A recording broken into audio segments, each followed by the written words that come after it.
नमस्कार मेरे अध्यापक दोस्तों, आपका स्वागत है मेरे चैनल पर। आज की इस वीडियो में मैं आपसे बात करने जा रहा हूँ अंतर्जनपदीय स्थानांतरण की ट्रांसफ़र पॉलिसी के बारे में, जो कि आ चुकी है, आज ही आई है। अब हम उसके बारे में बात करेंगे। देखिएगा, ये स्थानांतरण अंतर्जनपदीय है, अंतर्जनपदीय नहीं है, यानी जनपद के अंदर स्थानांतरण होने जा रहे हैं और ये अगले 10 दिनों के अंदर ये आपका जो है एक वेबसाइट के ऊपर आ जाएगा ट्रांसफ़र पॉलिसी। तो कुछ पॉइंट्स हैं, उनके ऊपर हम बात करते हैं। पहला पॉइंट है कि अंतर्जनपदीय स्थानांतरण समायोजन जो एनआईसी सॉफ्टवेयर विकसित करेगी, उसके द्वारा ही किया जाएगा, जो फर्स्ट पॉइंट है आपका। तो हम देख सकते हैं पहला पॉइंट इस पे एनआईसी के सॉफ्टवेयर द्वारा किया जाएगा, पहला पॉइंट। दूसरा पॉइंट है कि एक समिति गठित की जाएगी और उस समिति के ये लोग सदस्य होंगे, तो उसके अंदर देख रेख में ही सारा ट्रांसफ़र होगा, दूसरा पॉइंट है। तीसरा पॉइंट है स्थानांतरण की कार्रवाई ग्रामीण सेवा संवर्ग से, मतलब देखिए ये इंपॉर्टेंट है कि ग्रामीण से ग्रामीण में और नगरीय से नगरीय में होगी। मतलब ग्रामीण से नगरीय में नहीं होगी और नगरीय से ग्रामीण में नहीं, ग्रामीण से ग्रामीण में होगी और नगर सेवा से नगर सेवा में होगी। तीसरा पॉइंट है। चौथा पॉइंट है आपका, ये इसमें भी देखने वाला है कि यहाँ पे अधिक अध्यापक संख्या वाले विद्यालय, सरप्लस अध्यापक जहाँ पे हैं, एवं अध्यापक की आवश्यकता वाले विद्यालय डेफिसिट मानव संपदा पोर्टल पर दिनांक 30 अप्रैल 2022, ये देखिएगा 30 अप्रैल 2022 को उपलब्ध छात्र संख्या के हिसाब से ही स्थानांतरण किया जाएगा, ये देखिएगा। यानी कि अभी जो 30 अप्रैल 2022 तक जो आपको सूचना मांगी गई है, उसमें जो संख्या होगी बच्चों की आपके स्कूल में, उसके हिसाब से स्थानांतरण होगा बच्चों का। ये था आपका चौथा पॉइंट। अब हम आते हैं पांचवा, निःशुल्क एवं अनिवार्य बाल शिक्षा का अधिकार अधिनियम 2009 के मानकों के आधार पर अधिक अध्यापक संख्या वाले विद्यालय से सहायक, ठीक है जी। कि सबसे पहले तो क्या होगा कि जहाँ पर अध्यापकों की संख्या ज़्यादा है, वहाँ पे उनको चिन्हित किया जाएगा और उनका ही ट्रांसफ़र किया जाएगा। ये उन अध्यापकों को वहाँ से ट्रांसफ़र किया जाएगा, चाहे अध्यापक हो चाहे प्रधानाध्यापक हो। सिक्स्थ पॉइंट, आवश्यकता से अधिक अध्यापक वाले विद्यालय में चिन्हित निःशुल्क एवं अनिवार्य बाल शिक्षा का अधिकार अधिनियम के मानक से अधिक सहायक अध्यापक एवं प्रधानाध्यापक को समकक्ष पद पर अध्यापक की आवश्यकता, मतलब सिंपल सी बात है कि सरप्लस अध्यापक वाले विद्यालय से डेफिसिट अध्यापक वाले विद्यालय में स्थानांतरण किया जाएगा। मतलब कहीं पर 6 टीचर हैं और कहीं पर 1 टीचर है, तो 6 वालों से टीचर 2 टीचर निकाल के 1 टीचर में भेज दिए जाएंगे। लेकिन ये छात्र संख्या के ऊपर डिपेंड करेगा, एक बात ध्यान रखिएगा। और सबसे बड़ी बात है, जो स्थानांतरण होगा वो अधिक अध्यापक संख्या वालों का ही होगा। अगर कहीं पर मान लीजिए कहीं पर 70 छात्र हैं और वहाँ पर 1 अध्यापक है या 2 अध्यापक है, तो वहाँ से स्थानांतरण नहीं होंगे, वहाँ पर टीचर आएंगे, वहाँ से जाएंगे नहीं। इस पॉइंट का ध्यान रखिएगा कि वहाँ पर टीचर आएंगे। टीचर सिर्फ सरप्लस जहाँ पर होंगे वहीं से उनका स्थानांतरण किया जाएगा। कि जहाँ पर बच्चों की संख्या 70-80 है और जैसे एक टीचर के ऊपर 30 बच्चे होने चाहिए, तो यानी कि मतलब अगर एक विद्यालय में 3 टीचर है तो 90 बच्चे वहाँ पे हो सकते हैं। और सपोज करिए वहाँ पे 80 बच्चा और टीचर वहाँ पे 5 हैं, तो वहाँ से स्थानांतरण हो सकता है, होगा। इस बात का भी ध्यान रखेंगे आप लोग। 7th पॉइंट है, अंतर्जनपदीय स्थानांतरण एवं समायोजन की प्रक्रिया अधिक अध्यापक वाले विद्यालय से अध्यापक की आवश्यकता वाले, देखिए वही है कि सरप्लस से डेफिसिट में होगा, ये 7th पॉइंट आपका। 8th, किसी भी आवश्यकता वाले विद्यालय में से अध्यापक अध्यापिका प्रधानाध्यापक का स्थानांतरण समायोजन नहीं किया जाएगा। ये आपका 8th पॉइंट। देखिए यही मैं आपको बता रहा था कि जहाँ पर अध्यापक अध्यापकों की संख्या कम है, वहाँ से स्थानांतरण नहीं किया जाएगा। स्थानांतरण सिर्फ वहीं से किया जाएगा जहाँ पर अध्यापक अध्यापकों या प्रधानाध्यापकों की संख्या ज़्यादा है। इस बात का ध्यान रखेंगे। 9th है आपका, आवश्यकता से अधिक अध्यापक वाले विद्यालय सरप्लस में मानक से अधिक अध्यापक अध्यापिका प्रधान आवश्यकता वाले विद्यालय, ठीक है वही है कि जो अध्यापक अध्यापिका प्रधानाध्यापक है, जो 9th पॉइंट पे हम बात कर रहे हैं, एवं अध्यापक की आवश्यकता वाले विद्यालय डेफिसिट चिन्हित, जो एक सबसे पहले तो क्या किया जाएगा कि जो सरप्लस अध्यापक हैं उनको चिन्हित किया जाएगा और जहाँ पर अध्यापकों की आवश्यकता है उन विद्यालयों को चिन्हित किया जाएगा और उनकी एक सूची प्रदर्शित की जाएगी। 10th देखिए, सर्वप्रथम आवश्यकता से अधिक अध्यापक वाले विद्यालय सरप्लस में चिन्हित अध्यापक अध्यापिका प्रधानाध्यापक संख्या से स्वेच्छा से अध्यापक की आवश्यकता वाले 25 विद्यालयों का विकल्प लेते हुए, देखिए अब यहाँ पे देखिए ये पॉइंट सबसे इंपॉर्टेंट 10th पॉइंट, इसको मैं आपको समझा देता हूँ कि सबसे पहले क्या किया जाएगा कि जहाँ पे सरप्लस अध्यापक हैं उनको लिया जाएगा, सरप्लस अध्यापकों को लिया जाएगा और सरप्लस अध्यापकों को लेने के बाद जहाँ पर अध्यापकों की आवश्यकता है ऐसे विद्यालय चिन्हित कर लिए जाएंगे और जो अध्यापक सरप्लस होंगे जिस स्कूल में, उनसे पूछा जाएगा कि वो कहाँ जाते हैं, तो वो वहाँ पे 25 जो विकल्प हैं वो दे सकते हैं। 25 विकल्प वो देंगे। सपोज़ करिए मैं सरप्लस अध्यापक में आ जाता हूँ, मेरा विद्यालय चिन्हित हो जाता है कि मेरे यहाँ अध्यापक ज़्यादा हैं और मैं वहाँ से ट्रांसफ़र चाहता हूँ, तो मेरा ट्रांसफ़र होगा वहाँ से। और फिर मुझसे फिर उसके बाद मुझे डेफ़िसिट विद्यालय, यानी यहाँ पर अध्यापकों की आवश्यकता है, ऐसे 25 विद्यालय दिए जाएंगे, पूछे जाएंगे, जहाँ पर मैं अप्लाई करूँगा 25 विद्यालय में, और उनमें से किसी एक में मेरा ट्रांसफ़र कर दिया जाएगा। ये पूरा प्रोसीजर है, ये समझिएगा। और जहाँ पर अध्यापकों की आवश्यकता है वहाँ से ट्रांसफ़र नहीं होगा। जहाँ पर अध्यापक सरप्लस होंगे वहीं से ट्रांसफ़र होगा, और सरप्लस उनको भी चिन्हित किया जाएगा, उनकी भी लिस्ट आएगी कि यहाँ पे अध्यापक सरप्लस हैं, यहाँ से ट्रांसफ़र इनका हो सकता है। और जहाँ पर अध्यापकों की आवश्यकता है वो विद्यालय भी चिन्हित किए जाएंगे और वहाँ पर ट्रांसफ़र होगा। तो 10th पॉइंट इसमें जो था वो इम्पॉर्टेंट था बहुत, अगर आप समझ गए होंगे मुझे लगता है। ठीक है, विकल्प 25 देखिए, विद्यालय 25 विद्यालयों का विकल्प देना है किसी भी अध्यापक को। 11 में देखते हैं, आवश्यकता वाले ऐसे विद्यालय जहाँ के लिए एक ही आवेदन प्राप्त हुआ हो को आवेदन। ठीक है, अब सपोज़ करिए कि मैंने किसी विद्यालय में आवेदन किया, ठीक है, और उस वहाँ पे सिर्फ मैंने ही आवेदन किया, किसी और ने आवेदन नहीं किया है, तो मेरा ट्रांसफ़र डायरेक्ट वहाँ पे हो जाएगा। 11 पॉइंट ये कहता है, डायरेक्टली मुझे वहाँ भेज दिया जाएगा।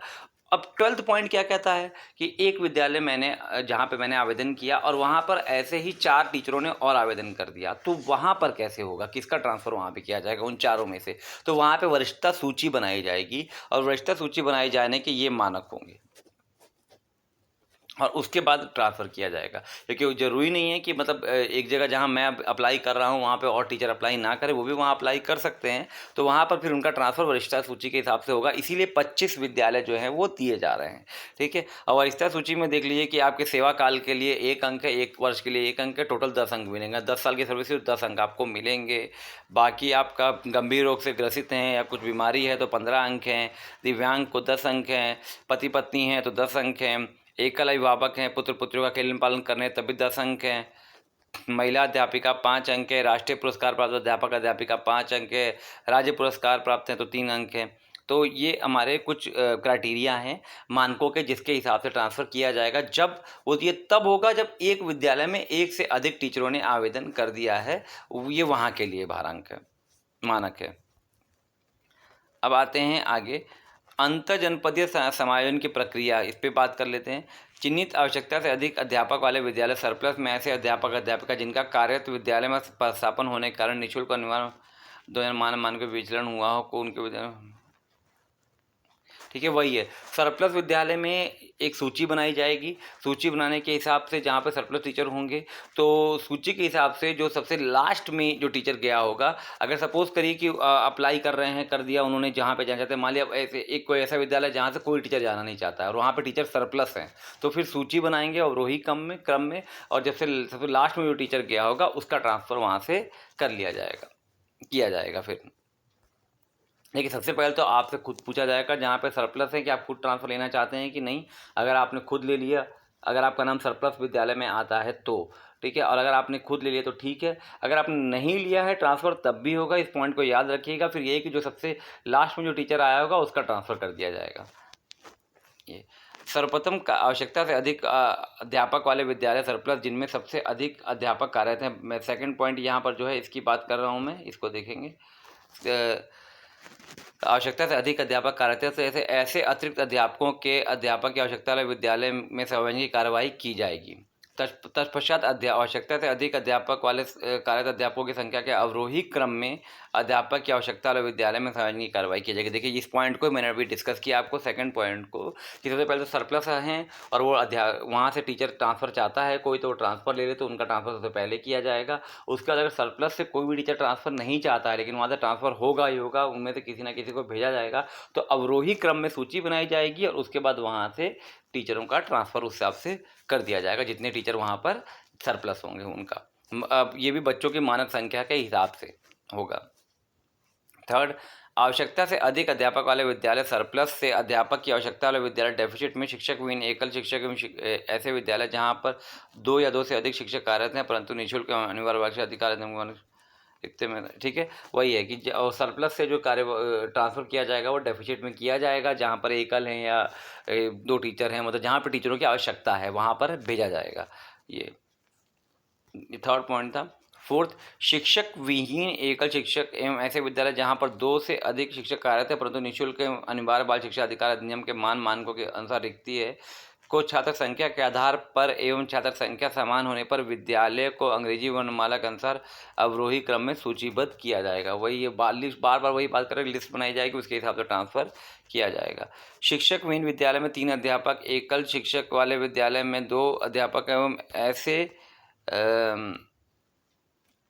ऐसे विद्यालय जहां पर 2 या 2 से अधिक शिक्षक कार्यरत है परंतु निःशुल्क अनिवार्य बाल शिक्षा अधिकार अधिनियम के मानकों के अनुसार रिक्ति है में एक शिक्षक तैनात किया जाएगा। देख लीजिए, ये है कि जहाँ पे भी टीचर नहीं है वहाँ पर टीचर्स भेजे जाएंगे।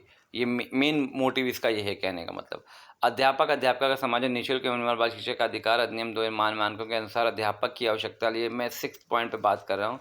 विद्यालय डेफिसिट में अध्यापक अध्यापिका के कार्य विकास खंड में उपलब्ध रिक्तियों के सापेक्ष शिक्षक विहीन एकल शिक्षक एवं ऐसे विद्यालय जहां पर 2 या 2 से अधिक शिक्षक कार्यरत हैं परंतु निःशुल्क एवं अनिवार्य बाल शिक्षा अधिकार अधिनियम के मानकों रिक्तियां में समायोजन की कार्यवाही की जाएगी।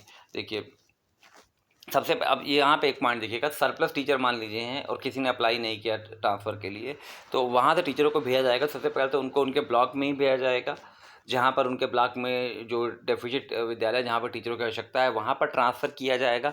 लेकिन अगर सपोज़ करिए उनके ब्लॉक में सारे विद्यालय भर गए हैं और फिर भी वो सरप्लस टीचर्स में आ रहे हैं तो फिर उनको अदर ब्लॉक में भेजा जाएगा। उनसे ऑप्शन पूछे जाएंगे या उनको ऐसे भी भेजा जा सकता है। तो ये भी एक पॉइंट है, इसका आप ध्यान रखिएगा।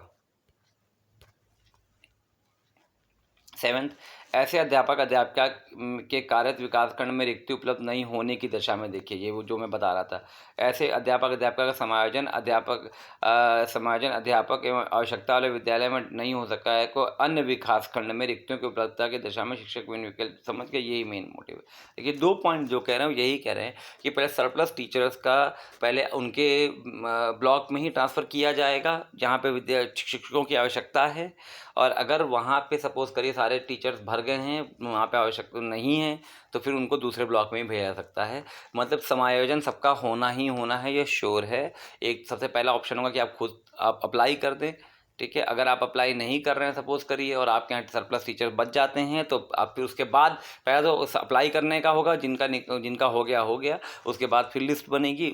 अगर फिर भी सरप्लस टीचर में आप आते हैं तो आपका समायोजन फिर भी किया जाएगा, आपके विकास खंड में आपके ब्लॉक में ही किया जाएगा, या हो सकता है अगर वहाँ पर रिक्ति नहीं है तो आपको दूसरे ब्लॉक में ही भेजा जा सकता है। अगला पॉइंट 8 पे आते हैं। आवश्यकता से अधिक अध्यापक वाले विद्यालय सरप्लस में चिन्हित शिक्षक को उनकी वरिष्ठता के आधार पर अवरोही क्रम में सूचीबद्ध किया जाएगा तथा अध्यापक की आवश्यकता वाले विद्यालय डेफिसिट में अवरोही क्रम में सूचीबद्ध किया जाएगा। आवश्यकता से अधिक अध्यापक वाले विद्यालय सरप्लस की सूची में वरिष्ठतम शिक्षक को अध्यापक की आवश्यकता वाले विद्यालय डेफिसिट को सूची में शिक्षक विहीन एकल शिक्षक एवं ऐसे विद्यालय जहाँ पर 2 या 2 से अधिक शिक्षक कार्यरत है परंतु निःशुल्क समझ के। देखिए, ये अवरोही क्रम में सूची बनेगी और वरिष्ठतम शिक्षक को जो है वो समायोजन यहाँ पर किया जाएगा सरप्लस के लिए। ये आ गया आपका, इस पॉइंट को भी देख लीजिएगा कि वरिष्ठतम शिक्षक का समायोजन जो है वो किया जाएगा। 9, आवश्यकता से अधिक अध्यापक वाले विद्यालय में चिन्हित अतिरिक्त अध्यापक अध्यापिका में दिव्यांग एवं असाध्य या गंभीर रूप से ग्रसित अध्यापक अध्यापिका एवं एकल एवं अकेलेपन छोड़ते हुए वरिष्ठता के आधार पर समायोजन की कार्यवाही की जाएगी। समायोजन की कार्यवाही जो है वरिष्ठता के आधार पर की जाएगी, इस बात का ध्यान रखिएगा। जो वरिष्ठ होगा उसका समायोजन किया जाएगा।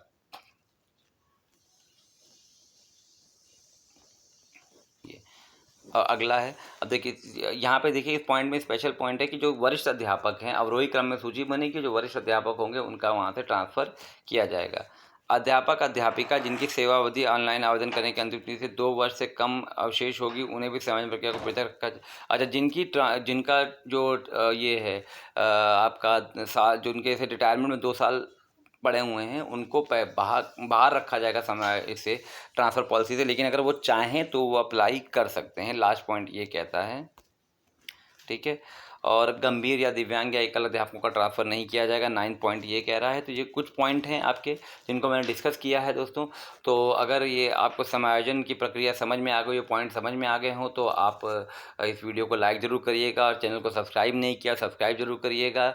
और अगर ट्रांसफ़र पॉलिसी 10 दिन के अंदर आ जाएगी तो जैसे ही ट्रांसफ़र पॉलिसी आती है तो आप उस पर अप्लाई ज़रूर करें। अप्लाई करने के लिए भी किस तरह का प्रोसेस है, किस तरह से हम अप्लाई करेंगे, उसकी वीडियो भी मैं जैसे ही ये आपका पोर्टल ओपन होता है मैं आपको आपको वीडियो बनाकर पोस्ट करूँगा। और इस बात का मेन बात ध्यान रखिएगा कि 25 विद्यालय आपको ऑप्शंस में दिए जाएँगे जहाँ पर आप ट्रांसफ़र ले सकते हैं, और उसकी भी सूची आपको मिलेगी, सरप्लस टीचर्स वाली भी और डेफ़िसिट विद्यालय वाली भी, जहाँ पर टीचर्स की आवश्यकता है। जाते-जाते फिर कहूँगा, चैनल को सब्सक्राइब अगर नहीं किया है तो करें, ज़रूर कर लें।